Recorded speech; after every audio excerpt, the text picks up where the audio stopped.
I pressed it. There we go. I'm like, I pressed it. Oh man. Hey. Boom, boom. What's going on, y'all? It is Tuesday night. Yeah. You are here live with Brielle and Devon on this lovely Tuesday night. We are back after the holidays. I know you guys missed us, but we're back. So, like we always tell you guys, we're on YouTube, we're on Facebook, and we're on Twitter now. So if you're on any of those platforms, don't forget to retweet us on Twitter. Don't forget to give us a thumbs up on Facebook, also a thumbs up on YouTube. And also don't forget to comment in those spaces if you can.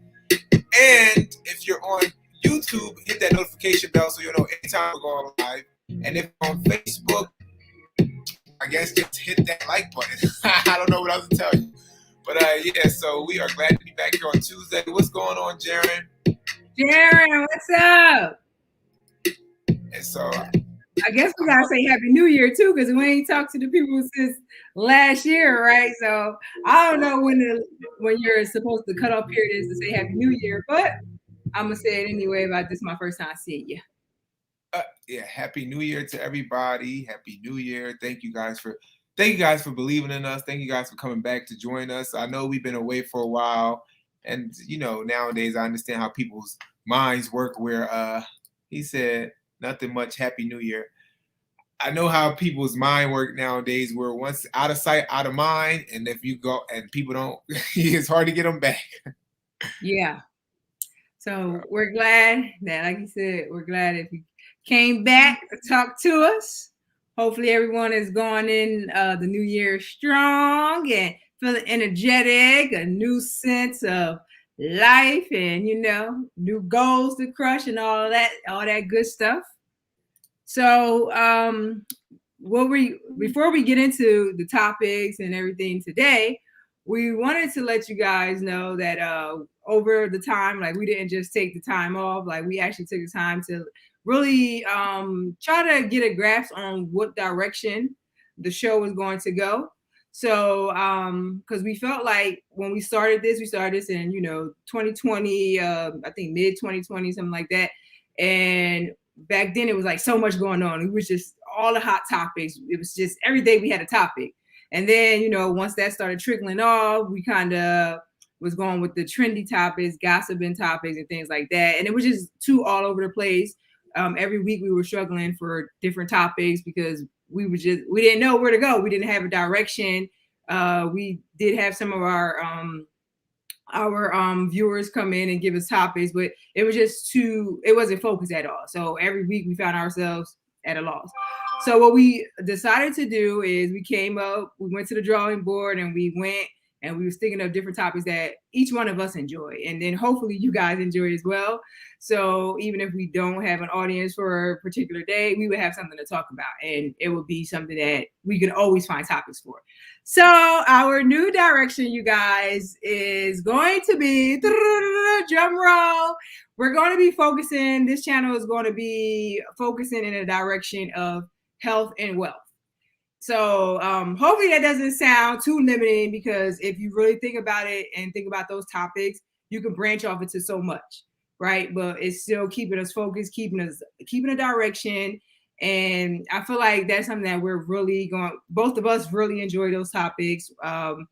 We're going into that direction and we're really laser focused on that. So I feel like this is a way for us to keep getting ourselves informed. Hopefully our audience finds new interest and, you know, just new information, and it'll still be fun. Like we'll still be, it's not going to be stuffy, anything like that. We're going to be talking from the young Black perspective because that's what we are or whatever. So it's still going to be fun. It's not going to be stuffy or anything like that. So that's where we're going to go. That's the direction we're going to go in. So with that being said, Devon, you could share what our today's topic is going to be. So give them a little taste of what we're going to be doing for today.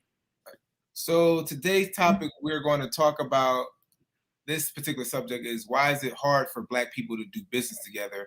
And so Brielle came up with this topic, excuse me, after us recently watching an episode again, or when we go into how we're branching off now in regards to health and wealth, it's like we're hitting key sectors, whether it be real estate, whole like food-based type of health, and then also investment, so all like financial literacy, whatever.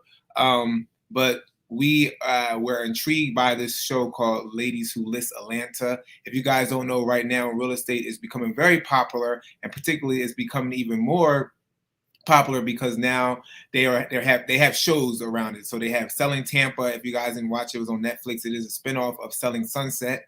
And now they have Ladies Who List Atlanta. Even though they used to have shows back in the day, they had a real estate show actually back in the day in Atlanta called, like, I think something, I forget what it's called, like something Atlanta or whatever, I don't know. But now it's like really becoming a hot topic per se. So we wanted to kind of hit on this particular topic because we realized in the first episode of Ladies Who List Atlanta, that it was that they were trying to kind of build wanted to work together to build a bigger brokerage firm with all Black women. So we kind of, Brielle and myself, or more Brielle, she kind of was like, okay, well, we should kind of dig into this topic a little bit because this is almost like a trending thing, right? Where we always say, like, why is it so hard for Black people to work together?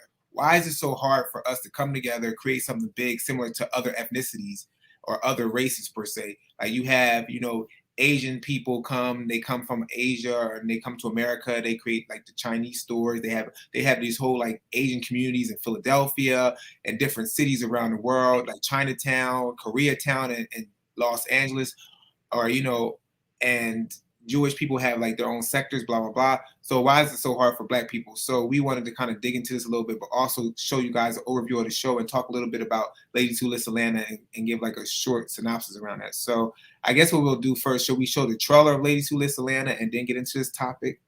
Yeah. Okay. So if you guys don't know what the show is, or you haven't heard of it, it's on the OWN network. So I don't know, how much reach it has right now, but this is the trailer to get an idea of what is going on the show. Oh, wait. Hold on. I got to share my screen. That's okay. I'm rusty, y'all. Just getting back into it. Give me a second. Yes, we are jumping back into it. Don't forget to comment in the comment section, you guys. We love when you guys comment and engage in conversation, and we hope that this conversation will give you, good knowledge and more. Thank you for bringing all these beautiful powerhouses together. We are badass women. We give our all in our businesses. Not only do we know what we're doing, but we look good doing it. What if we create the biggest, baddest brokerage that Atlanta has ever seen? And here are your Black client is accurate. She's really gonna like a modern home. Oh, this is gorgeous. How are you always pulling this off? Black girl magic. Oh, really? Being a woman, we're expected to work as hard as a man, still be soft. Can you run a business with these ladies? You don't play in the sandbox very well. Here we go. You're triggered. Stop saying that. Girl, I was triggered. Who wasn't triggered? I'm done with you. It's going to be very tough to let this home go. Decisions are going to have to be made. We have to lock it in. The sky is the limit.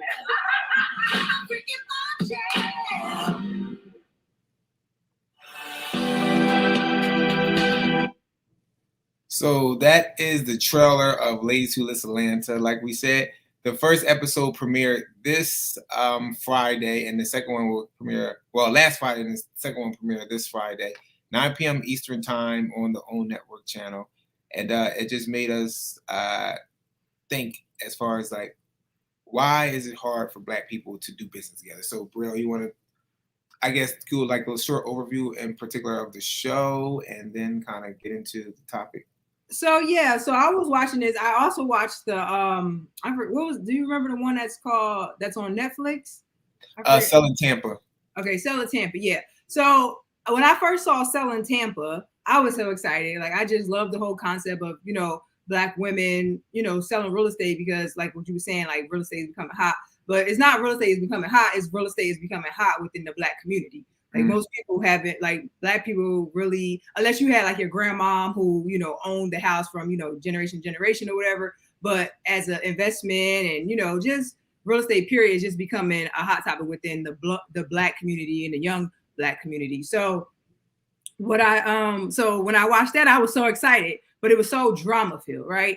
every time like they feel I feel like these networks feel like they can't sell us a black show without the drama. So I watched that one, and that was just too drama filled. Wasn't any real estate transaction shown or anything like that. So I didn't continue that one. So then here comes Ladies Who List Atlanta. So I was like, okay, I know if you're familiar with Atlanta, you know it's all about the black business down there. So I was hopeful for this one.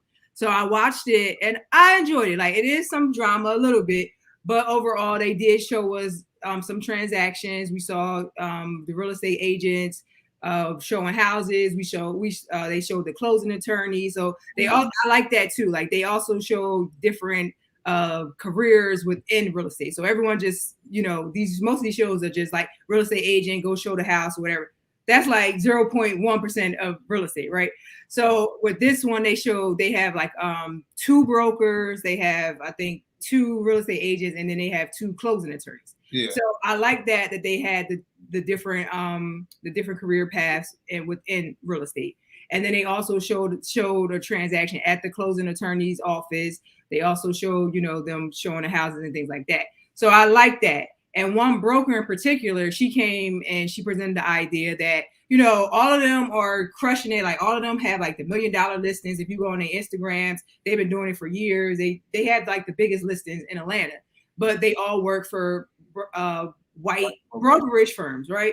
So she came and presented the idea of them all coming together and having one black brokerage, So that's like the whole premise of the show. But of course, it's not that easy because like in the black community, I don't know. Well, we know we have some ideas of why it doesn't work. But unfortunately, like it's just so many hurdles and trials to get this. Like, and it should be like, it should just be something that just happens, right? Because it makes sense. Like it makes the most sense. All of y'all are like the biggest ones in Atlanta or whatever. Why not come together and get and keep that black dollar within a black business? Mm-hmm. So that's the whole premise. That's what happened in the first episode. She presents the idea and she's getting a lot of backlash.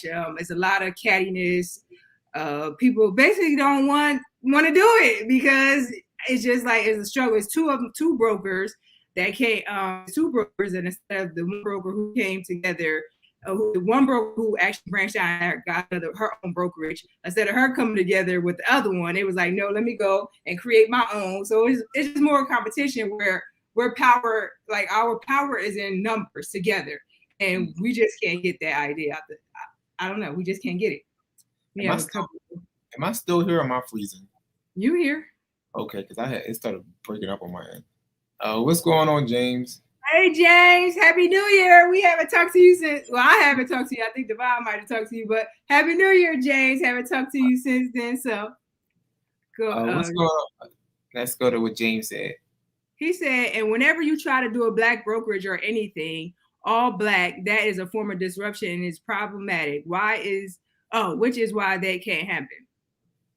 Yeah. And it should not be like it's a form of disruption with like in the society, like that would be, like you said, that would be a disruption. It will be problematic, but we within our community need to get it together and know that that's our answer. Like all the answers to all of our problems, like we're always saying like we're 400 years behind. We're at a disadvantage for this. We had a disadvantage in education.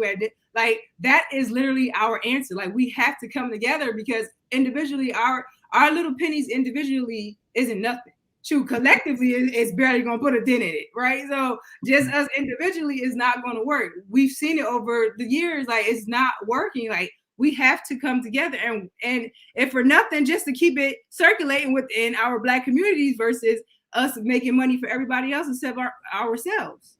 Yeah, and the thing about it is that in regards to that, I believe the one lady, the lead lady who's trying to put all this together, her name is Robin, and I don't know if they're going to say it in the show per se in regards to this, but in the state of Georgia, if you guys don't know, it wasn't until prior to the 1960s, the NAR prohibited blacks from becoming realtors and barred white realtors from selling homes in white areas to black people. So it wasn't until the 1960s that we could actually do this stuff. And well, in Georgia per se. I don't know about the rest of the world, but because the show is based in Atlanta and it's a Georgia show, it's like, why not come together and create this brokerage and being it together instead of being apart and working for white brokerages. You're making no more money. They see the asset in Black women. Like, I don't care what nobody said. At the end of the day, there's an asset in Black women, and that's the reason why Black women are creating so many businesses at the speed in which they're creating them. And a lot of people ride the Black woman's back. And so it's like, why not get out of that position and actually focus on y'all all come together, creating this, and just be that power dynamic and be able to break apart that whole situation in regards to you not even being able to be a real estate agent until after the 1960s. That's crazy. Like, if you really think about it, that's not that many years from where we're at now. That's the thing. And people keep trying to make us think like, oh, it's so long ago. No. The slavery part was so long ago. The physical slavery that was actually legal was a long time ago. But all of the mental slavery, the emotional slavery, all of that was like it's still going on right now, really. Mm-hmm. But like it wasn't that far apart. And then also with that, like you have your own brokerage, y'all can, really negotiate the percentages instead of giving them this big old chunk, because on these shows, like they show like, oh, the house is $10 million.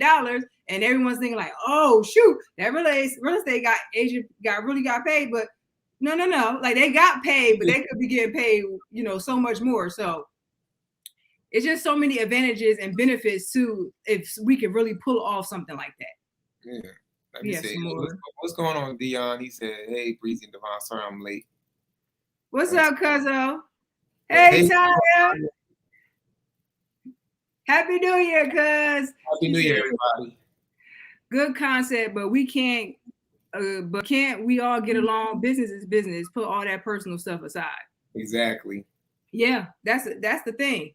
And that was another thing on the one she was the closing attorney actually, and she had a rebuttal to the broker who actually presented the idea. She kept saying, oh, you don't play well in the sandbox and blah blah blah. And the broker was like, listen, this ain't personal or whatever, because the broker was saying that I'm not like a girl's girl. I don't really have that many women friends and things like that. But on the business side, it's like I'm fine. I can operate with whoever, because like her and the closing attorney had done several transactions over the years or whatever, and it was fine. So all of that, you ain't got to be friends at the end of the day. They're not. You ain't.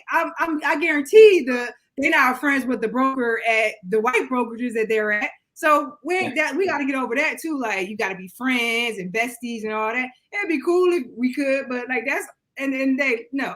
Let's get this money and get. Like that, we got to get all that personal stuff, like Tanya just said, out the way. Put that mess to the side. Mm-hmm.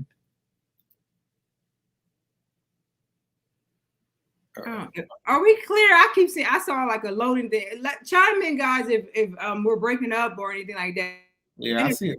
Like it looked like we kind of going in and out. So I don't know. Y'all can chime in and let us know like what it looks like as far as audio and picture.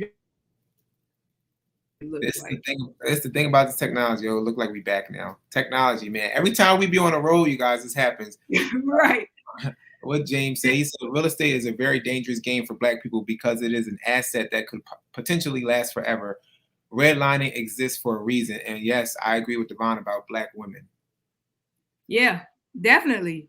That definitely is everything you said. And the redlining, if you guys don't know what redlining is, like basically they when they show real estate, and this is illegal, even though they still do it, like when they show Black people real estate, they keep us in a specific area. Like they won't go to, like, if it's a predominantly white neighborhood or whatever, they typically try to steer you away from that, and they try to keep you into like the more impoverished areas and things like that. So that's exactly why they don't, because and then it's a thing where like if it's too many Black people in the area, it brings the property value down and things of that nature.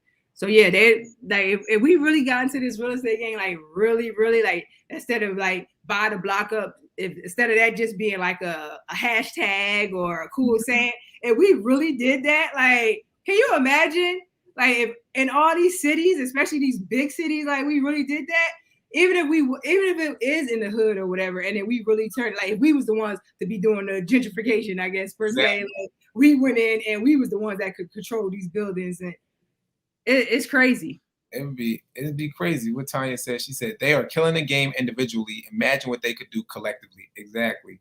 Yes, $1 million homes, like y'all sell $1 million homes, and especially in Atlanta, you know, like, because I know if I was in Atlanta or anywhere, like I'm always trying to, you know, work with the black broker, the black real estate agent. So typically, you know, we got a lot of black celebrities that migrate or have migrated to Atlanta, and that's typically where they go. Like they want to go to like the black woman, the black man, or whatever, who's the real estate agent or the broker. So they're going there, but they're thinking, like, and a lot of people mindset is like, oh well, my real estate agent is black, but they don't realize that they're working for like the bigger white brokerages. So only a small percentage is going to the person you was actually transacting with. And when we transact, like we thinking like, oh well, you know, that's the person I want to benefit from it, but in the end, they're not really benefiting the most. Yeah. So Dion said, talk that talk, cause so yeah, like you said, and it's just like that's the reason why, again, this topic of like why is it hard for black people to do business together? Like we said, it stemmed off the show, Ladies Who List Atlanta, but this is a bigger topic outside of just this show. Like we, for some reason, I guess they have pent black people against each other, whereas like you can only be the only one. You can only be the only one. And at the end of the day, you're the only one working for a person that's not the same race as you. So it's like, in turn, you get this mentality. And it's like I said, it's not just in real estate, it's in any other business. Like Gabrielle Union talked about it like a year or two ago when she talked about her being the only black actress and going for roles, blah, blah. And it's like, if you could imagine if we all worked together, like if we all did something similar to, let's just say, even though I don't know what's really going on in Africa, but let's just say how Africa is going in regards to the black people that live over there. Like them collectively create, like having towns together, cities together, building together. I'm not saying that everything, you know, is great over there per se, but I'm saying in regards to us coming together and collectively dominating in America when it comes to black people working together in business wise, because there's only a small percentage of us in America. And I keep saying this all the time. I think I probably said this 1,000 times on this daggone crap now, but it's like, we're only 14% of America. So we're not even hitting the percentage of the bigger minority, which is Caucasian Americans.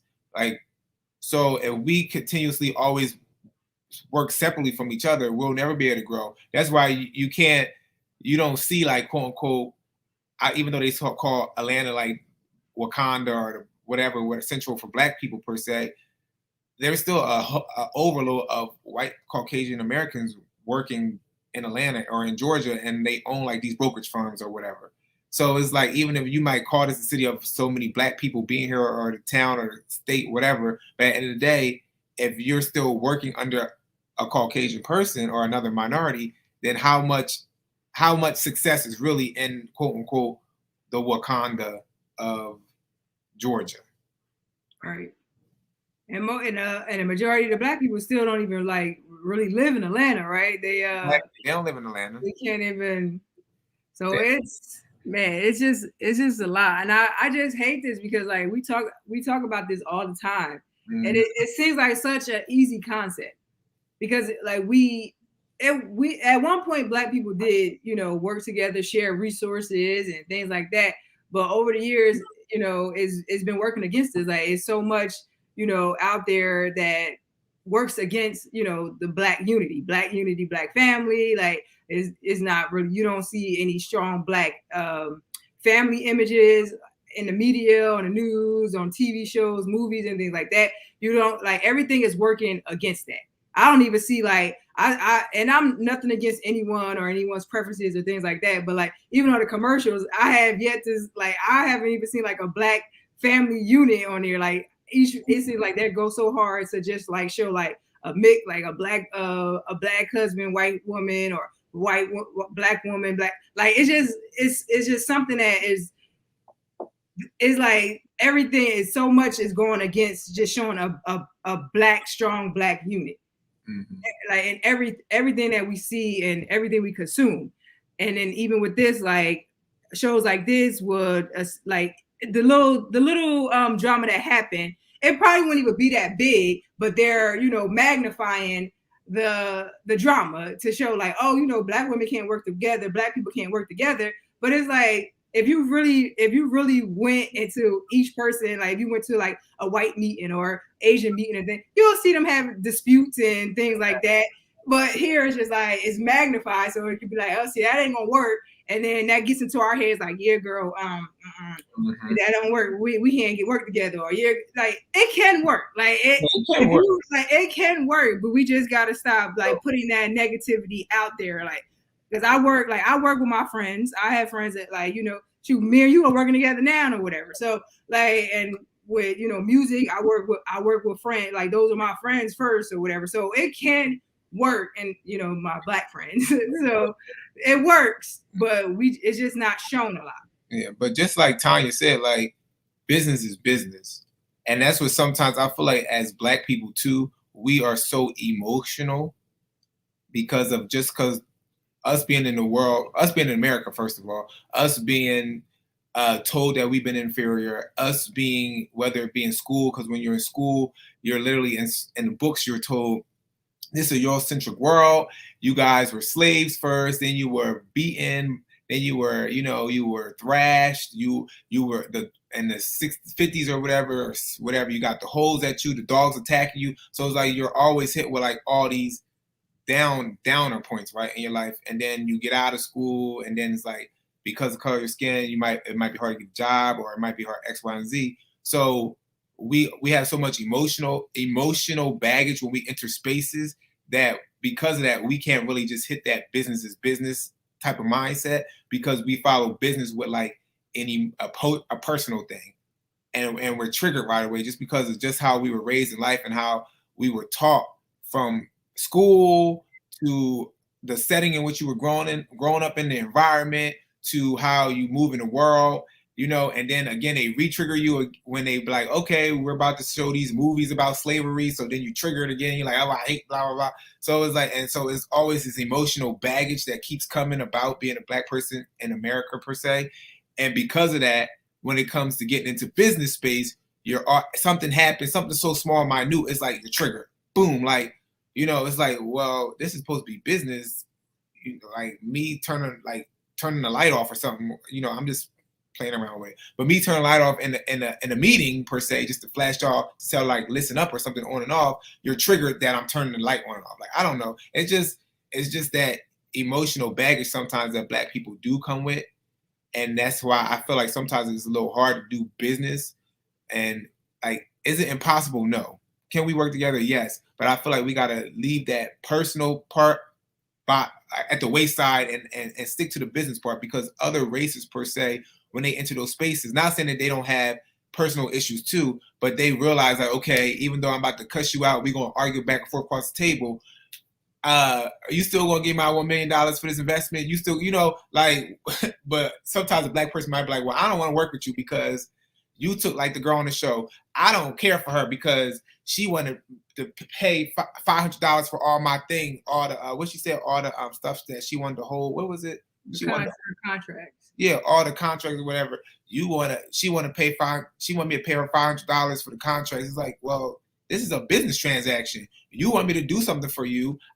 Even if I know you or I don't know you, at the end of the day, if we're doing business is business, B2B, then yeah, I am going to charge you to hold these particular contracts because this is a business to me. This has nothing personally to do with you. This is us doing business. So I feel like sometimes our personal feelings get into business, and then it becomes a whole situation in regards to black people doing business.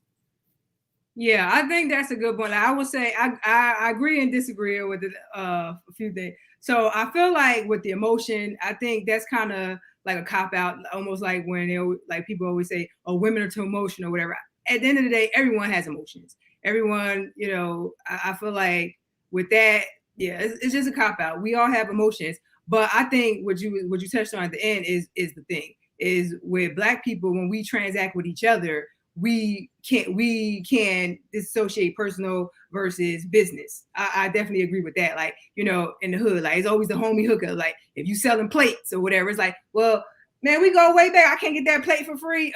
You know, oh, I can't get this for free. I think that's where we have a problem. Like Black people we have a problem with doing business with each other. We can't disassociate that personal. So I feel like that's where the problem is within our situation. Whereas with the other races, they know like this is my business. I have an LLC or whatever. No, you gonna run me. This is how much I charge, and they don't have a problem with it. They don't have a problem with paying each other. We have a problem with we'll pay everybody else. But as soon as we see that same skin tone, it's like, hold on, why I gotta pay this? But why I can't get a discount? Why I can't get that? And it's like, because this is a business. Like we don't respect each other as business owners. Mm-hmm. And that's why I feel like, you know, is a big problem. He said, it's designed like that for a reason. Enlighten them, Devon. All factual, my brother. He said, check your emotions at the door when it comes to business. Yeah, we got to, because we don't go into any other establishments. And like when you go to the nail salon, you know, nails cost $100. Eyebrows cost $35. And you ain't gonna say nothing. And they gonna make you get something else, and you ain't gonna say nothing. But you might sit there and tip them afterwards. And you're gonna tip them afterwards, and you're gonna wait. But let us go into the, you know, the Black establishment. It's like, what how much? I see, well, I gotta pay this because right here it only costs this amount. And it's like, well, this is my price. Yeah. Either pay or leave.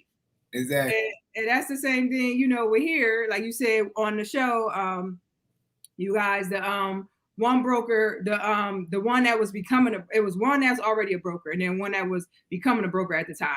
And because she felt like they went back, way back or whatever, she was like, when she needed to get her license to become a broker and get her own brokerage firm, when she wanted to become a broker, she needed to hold her contracts because she already had some contracts in the works or whatever during the transition. And her current brokerage, the white brokerage that she was working for, was like, well, if you leaving, we can't hold these contracts, and you know they're gonna just go away because you don't have no brokerage firm to hold them with. So she asked the Black broker, can you hold these contracts for me while I transition to my own business?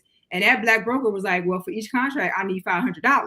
So the one that was trying to become a broker, she felt some type of way. She felt offended, like, well, you know me, and you don't. And then another thing they said, well, she ain't even need the money. And there's another thing, we got to stop counting each other's pockets when, you know, we see Black people progressing. It's like, oh, well, she got it. Oh, well, she making this. She could give me that for free. You don't know what. Exactly. You don't know what my expenses are. You don't know none of that. And that's another thing. We don't be checking nobody else's pockets, but when there's a Black person progressing, we all in their pockets or whatever. Mm-hmm. So that other broker that was becoming a broker or whatever and getting her own firm, she felt some type of way because it was like, well, you know me, but you didn't feel offended with your current broker who's like that you made millions of dollars for. And they like, well, you going, boom, like, well, go, we gonna hold this for you, because technically they should have been like, oh, well, we can hold it or whatever until you know you get your thing. But like you said, she mad at the Black person. Like you said, she ain't have no problem with calling her out, but not the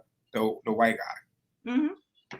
It's like that don't make, like, it's almost like if you look at it in the sense, it's almost they didn't really want her to leave. So it's like we gonna get you in the got you.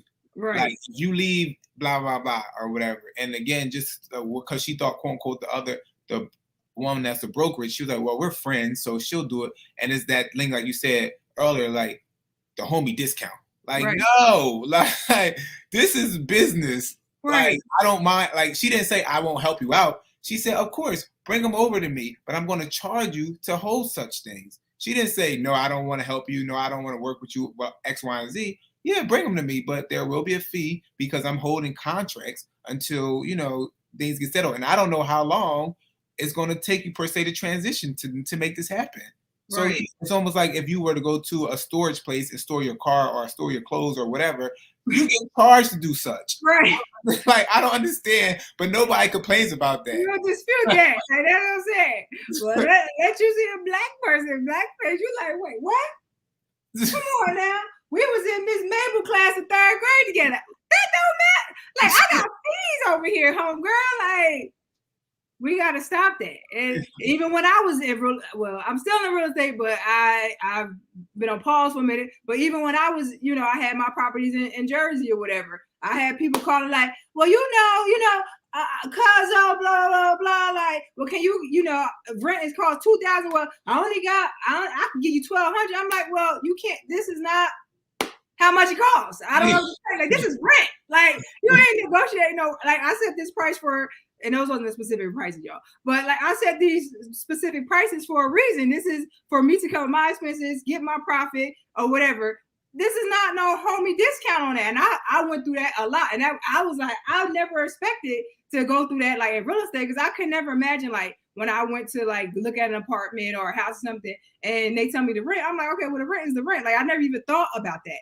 But I had that so many times, like, well, cuz blah, blah, blah. And I'm like, these ain't even most of them weren't even my real cousins or whatever. I'm like, just because you know me. And so that was another reason why I had to, leave real estate over in where I'm in my hometown, because it was just like the homie discount every day. Like, I was getting a call for the homie discounts or whatever. Oh, we work together, blah, blah. Can you get no.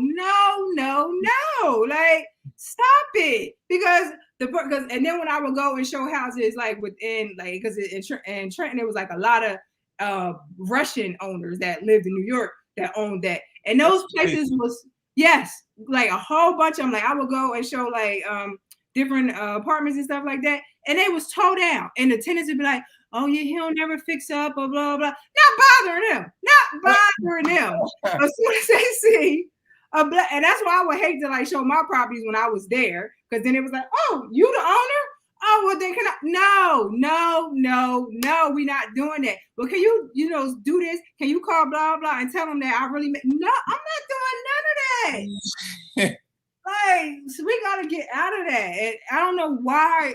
It's very frustrating. It's very frustrating to, and like Dion said, he said entitlement amongst ourselves is the worst.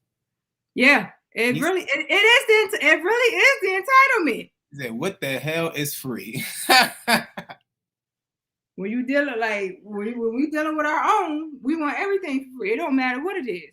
Yeah. That's why I be like, if I sell something or I'm doing something, you be trying to get past it, because you like, I don't want. That's why I always say I don't want to really deal with nobody I know. Yeah. Because it's just too much. It is too much. And like you said, we as Black people, we don't question other people for something. We just question ourselves. Like, we don't question, like you said, they're not going to talk to the Russian owner of that complex or duplex or whatever you might purchase. But yet when you come in, it's like, oh, well, okay, well, can you fix this? Can you calling me every day? Can you fix this? It's like, well, why don't you ask him to fix it before I bought the property? All day. And Devon, I would call you like, yeah, I know. I would be up like every day I'm waking up, I'm getting calls 5 o'clock in the morning on my time, whatever. It was something every day, tearing my properties up or whatever. And I'm like, and I'm over here, like a dummy fixing everything or whatever, because I'm trying to keep my properties, looking like they looked originally or whatever. But it's like, oh, well, this young Black woman owned this. I don't care. Let me, what's she going to do? Yeah. But if I was a big white Russian man, they'd be scared. Mm-hmm. It's a mess, man. I really want to see like this type of stuff come together, but yeah. I don't know. Is it possible, y'all? What y'all think? Is it possible for us to collectively come together? I feel like it's like you always want to be optimistic and say yes, but it's always going to be people, unfortunately, that's going to make it a no. It's like you want to say yes, but it's so hard because for some reason, we discount, like we just don't care for people that look like us, like, which is bad. Like, we discount ourselves. We don't care for people that look like us. And not saying in the matter of like, we don't care about our race per se, but care about when it comes to one, working together with people that look similar to us, making sure we cater them appropriately, making sure, we don't aim everything as far as when it comes to like what happens is basically what I'm trying to say is like with Black people, unfortunately, sometimes it's like you could be doing everything so great in your business or whatever. You can have great business, great business. One thing happened, they just want to blast you all day long. But it's like, one thing happen at a business that's not per se Black owned. It's like, oh, okay, no problem. I'm not going, I'll let it pass, and maybe, if it happens to me again, I'll say something. But it's like, if it's a Black business per se, it's like, no, I'm saying it now. Like, I gotta say it now. And like, I ain't gonna lie, I do it too, but I do it for everybody. I'm like, I do it for everybody. Like, I'm just the equal opportunist. Like, I'm a blast you on the first time, whether you Walmart or you're a Black owned business. But I'm like, we don't all do that per se. Like, we attack right away, and we don't really be like, all right, well, how can we kind of understand what's going on in the situation per se, I guess. I be trying. I work with my Black businesses with I be trying, because it be like, because we have great ideas, yes, so much talent, and like you'll see and you be like, man, if we just go in the right direction, we have more support. Like, I see so many Black businesses that are like, dang, where's the product? Like, I'm always like, every time I find like a Black business, I'm hitting them up like, where can I find this? Like, so I really be wanting this type of stuff to work. And it's just like, it's such a challenge, but we have like everything. Like, every time I see like unless it's like some basic stuff, but like every time I see like a Black business, I just see like such great products, such great ideas, services, and things like that. And it's like, if we just had the funding, the backing, the community support, this stuff could really lift off. Because like literally, like any type of product you wish, like, oh, I wish they had this or whatever. Like, it's some Black person over there that already is selling it or whatever. But we can't find it. They might not have the marketing know-how or the marketing money or the people supporting it and things like that. And it's just like, if we really came together in these different sectors, man, we would just blast off. It would benefit everybody, because like when we say Black business, like you say this too a lot, Devon, like just because it's a Black owner doesn't mean like it's just a Black business, a Black product or some service that caters to just Black people. Like, it's usually something that everyone could use and better themselves with. Tanya said, in the words of Barack Obama, yes, we can. Yes, we can, cuz. Yes, we can. Yes, I believe it. Yes, we can. What James say? Anything is possible. Usually it takes a catalyst. Throughout history, catalysts were men and women. Hoover called them Black messiahs. Yeah, that's the thing, that the whole Black man and Black woman has to come together. Like, we got to get that division gone. We got to remove the division between Black man and Black woman. Like, that's the start right there. Yeah. Black men and Black women, like, I see so many down my timeline, like, well, Black women would do this, well, Black men, and it's like, man, like, no, we gotta get off that. Like, whatever Black man hurt you, whatever Black woman hurt you, whatever, we gotta get past that, because it's great Black men, it's great Black women out here. Like, we're great as a collective, but we have to become a collective. Yeah. And we waste too much energy on that. And we can't, unfortunately, thrive in business as Black people in America unless we as Black people get behind Black businesses and create consumerism. Like, we can't just buy from a Black person one time and be like, oh, I support Black, but it's like, okay, well, go back. Like, you know what I'm saying? Like, I get that sometimes it could be a little costly, just because in the sense of we don't have the manufacturing power as a wider business that's been around for many of years. So you are going to get higher cost products just because I can't afford to mass produce the way a white company can mass produce. But it's like, at the end of the day, it's not saying that these like Black people's products or businesses are less than the other person. It's just a little bit more costly, but it can actually go down if we as Black people can create consumerism and keep going back. The more you keep going back, the more products can go down. But if you got, like, the way y'all go to Walmart all the time, yeah, I go to Walmart too, but the way we go to Walmart all the time, that's why they can roll back those prices, y'all, because we always at the daggone Walmart. So it's I don't go to Walmart. I go to Target.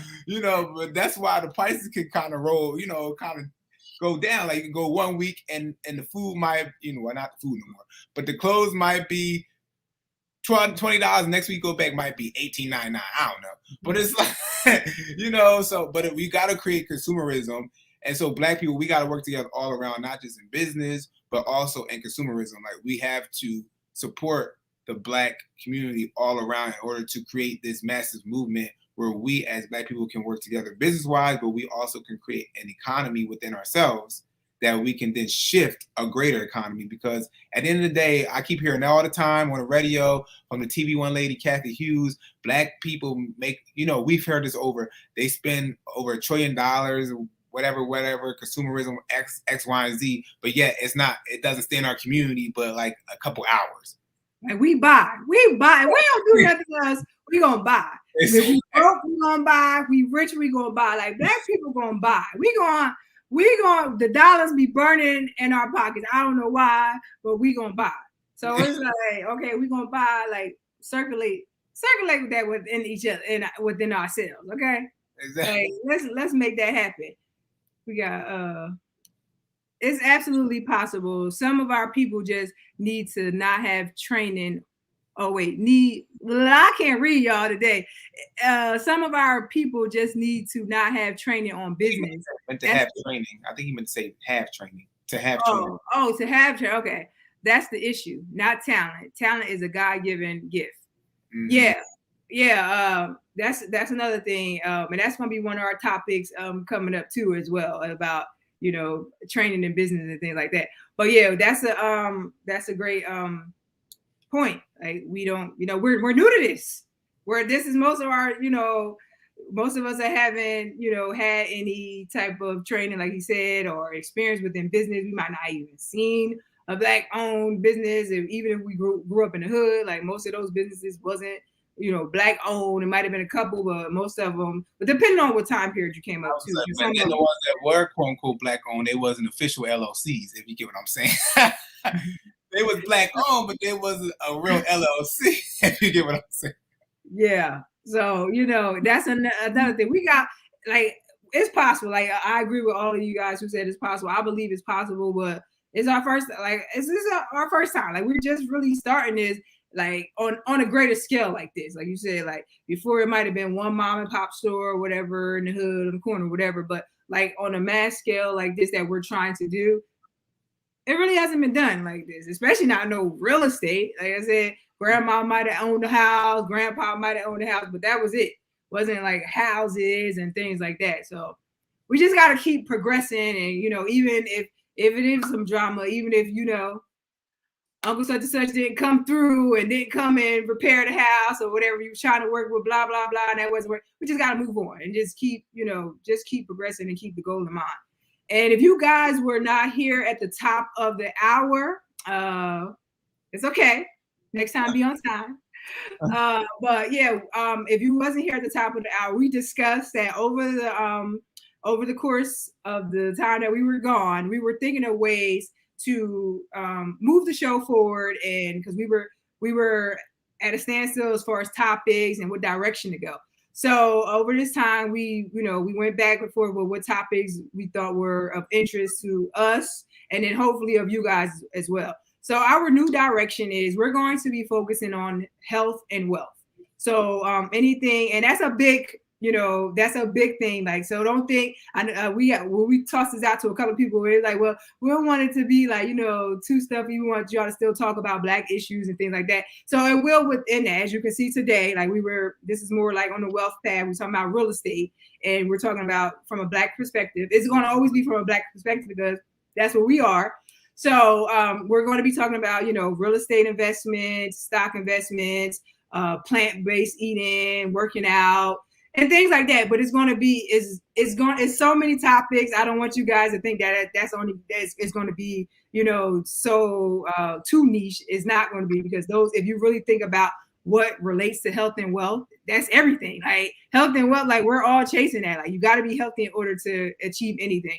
So that's our direction that we're going to be in. We're moving to our new times are going to be Tuesdays and Thursdays. Well, Tuesdays the same, but it's going to be Tuesdays and Thursdays, 6 p.m. Pacific and 9 p.m. Eastern time. So those are going to be our 2 times that we come on, you guys. Hopefully you guys can come on. We look forward to coming on and chit chat with you. And also, yeah. And if you want to know why we changed it too, is because we're trying to expand. So within YouTube, you know, we appreciate you guys who have been here with us and keep going, keep coming back and supporting us. But we're trying to progress as well, and we need to be able to have some type of key terms and some search terms, and we just got to know, like for us, what type of topics to come up with. Because when we was all over the place, we were struggling for topics, and when we actually narrowed it down, now we're full of topics because we have a direction and we have a focus. So hopefully these things are of interest to you guys. Hopefully we learn some stuff because we're going to be researching as well. Hopefully, and share we come up with. So hopefully you guys learn some things along with us, and you know, keep coming and rocking with us. But that is our direction, you guys. So hopefully, you know, we see some improvement, and hopefully you guys keep rocking with us, and we really, really appreciate it. And so before we get out of here, we're going to get this last comment by James, and then we're going to jump off of here, you guys. Because James said, because what I'm not going to do is join the Braille workout program. I damn near had a heart attack down to the Instagram the other day looking at your stories. SMH. James, now you gonna come on. I'm sending James, send me your address. Sergeant Braille, Drill Sergeant Braille is coming to your house personally. We're gonna start 6 a.m. workouts, James. So yeah, you guys, if you are on Instagram, follow us on Instagram. My Instagram is Braille on the mic, but I'm also on that direction as well. On my Instagram, I'm going to be doing, I'm going to have workout videos. I'll have recipes. I'm starting my cooking videos back. That's been requested. I really did not want to go back to my cooking videos, but well, I did, but I didn't. But I'm going to be doing cooking videos, and I'm also going to be doing cooking videos on my own YouTube channel. So I'm going to be going in that direction too. So like, if you guys know me, I'm all about health and fitness, and I'm trying to step mine up to a higher level this year because I fell off last year, especially with touring and stuff like that. I had to go vegan, eat some vegan trash and things like that. So I'm trying to get all that out of my body, and I'm trying to get these abs, y'all. It's been a lifelong struggle, but that's where I'm trying to go. So that's where our channel is going to be. And yeah, hopefully guys join us on our journey, continue on our journey with us. And yeah, what do you say? Let's go. I love it. Absolutely. Keep it going. I love what y'all doing, a dynamic duo. Oh yeah. Thank you, Cuzzo. Thank you. I'm not messing with James. Don't come to my door, sis. Me and my pearl thing will be waiting for you. Oh my goodness, James, I can't. James, you joining me. Join Brielle's boot camp. Yeah, go on my Instagram, y'all. I'll be doing weekly check-ins, making sure people are on. We staying on our straight and narrow. So yeah, that's where we're gonna be, man. Tanya said, "I'm all in, family." Thank you. Oh yes, cuz yes, I love it. I love it. So yeah, stay tuned. We got some exciting things coming. And yeah, and that's on that note, we are going to end the night. We thank you guys for joining us again. We hope to see you guys here on Thursday, 6 p.m. Pacific time, 9 p.m. Eastern time. And we will talk to you guys then. Again, Happy New Year to everybody, because we are just jumping back on here. So we didn't get the chance to say it to you after New Year or on New Year. We want to wish you guys Happy New Year. And thank you guys for continuously supporting Live with Brielle and Devon. So we appreciate you all and have a wonderful night. Yes.